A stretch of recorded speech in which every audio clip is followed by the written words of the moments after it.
doe ik het matras omhoog en dan zie je dit. Eén vieze vallei met vlekken. Dit is toch vies, jongens? Ik wil er niet op liggen. Rob Geus inspecteerde Hotel Sansa in het centrum van Maastricht, want de reviews zijn niet bepaald positief. Wat een vreselijk hotel. Vies, armoedig, stank van de shawarmazaak beneden, geschikt voor de sloop of totale renovatie. Wat een drama dit hotel. Ja, de reviews zijn duidelijk en daar was Rob het wel mee eens. Kijk hoe alles eruit ziet. Een prullenbakje, ja, hij ziet er niet uit. Nou, het douchegordijn zit ook helemaal onder de vlekken. Hier haren en een klap op de vuurpijl. Een schaamhaartje. En dan kijk je omhoog en dan schieten de tranen in je ogen. Dit roostertje moet ervoor zorgen dat er goed geventileerd wordt in de badkamer. Nou, heb ik nieuws voor je. Hij maakt herrie, maar hij doet geen reet. Gelukkig kwam Rob er niet alleen om het hotel helemaal tot op het bot af te kraken, want hij heeft ook hulp ingeschakeld.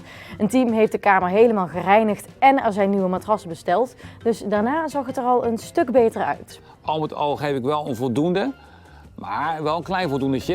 Ik vind het prima, mooi, prachtig. Ik hoop nu om positieve reviews te krijgen. Alleen als je ons belooft dat het er daarna niet meer zoals dit uitziet. Ik maakte me al zorgen over het bed.